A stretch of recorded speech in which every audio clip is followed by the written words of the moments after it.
Hello friends, आप लोग कैसे हैं? Good morning.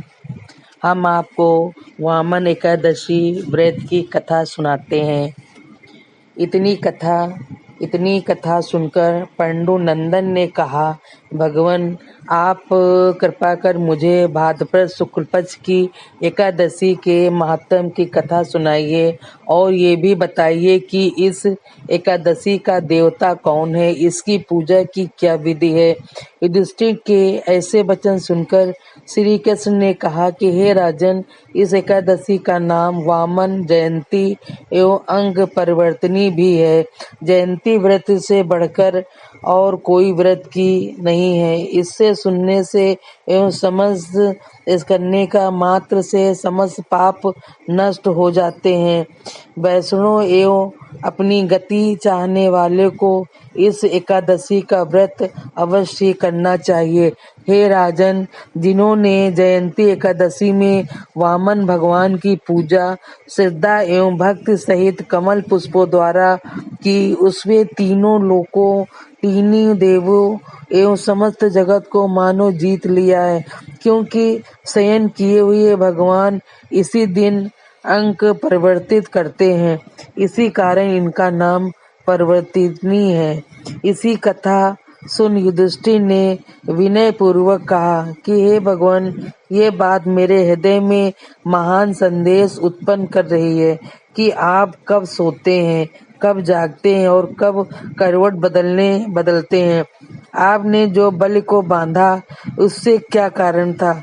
महाराज युधिष्ठिर के वचन सुन भगवान बोले कि हे राजन, आप पापों को नाश करने वाली कथा कहता हूँ, सुनो। सतयुग में अत्यंत ब्रह्मा भक्त सत्यवादी एवं दानी बलि नामक राक्षस मेरे अनन्य भक्त था। उसने अपने यम नियम एवं तप दान और यज्ञ द्वारा त्रिलोक की कल्पित कर दिया था। उसके यज्ञ दान और तप से भयभीत इंद्र देवताओं को साथ ले मेरे यहाँ आया और मेरी स्तुति एवं प्रार्थना की। तब मैंने इंद्र के स्वार्थ साधनात्र वामन रूप धारण कर उसे जीता। भगवान के मुख से ऐसी वाणी सुन युधिष्ठिर बोले, प्रभु इसी तरह नहीं, इस कथा को विस्तार पूर्वक सुनाइए। युधिष्ठिर के ऐसे वाक्य सुन भगवान ने कहा कि हे राजन, मैंने वामन का रूप धारण कर राजा बलि से 3 पग पृथ्वी को याचना की है।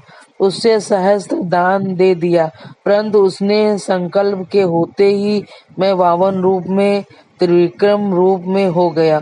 भेलोक में नख, भूलोक में जंघा, स्वर्गलोक में कट, महलोक में उदर, जनलोक में हृदय, तपलोक में कंठ और सत्यलोक में मुख कर मस्तक को और भी ऊंचा कर दिया। उस समय सूर्य, चंद्र, इंद्रादिक समस्त देवता मेरी स्तुति करने लगे। तब मैंने बलि से कड़क कर पूछा, तेरी समस्त पृथ्वी मेरे 2 ही पग में आ गई, अब तीसरा पग कहाँ रखूं? मेरी बात सुन बलि ने अपना मस्तक नत कर दिया। तब मैंने उसके मस्तक पर पैर रख उसे पाताल में पहुंचा दिया, परंतु उसकी अत्यंत अधिक विनयशीलता देख मैंने उससे कहा कि हे राजन, अब मैं सर्वदा ही तेरे पास रहूंगा।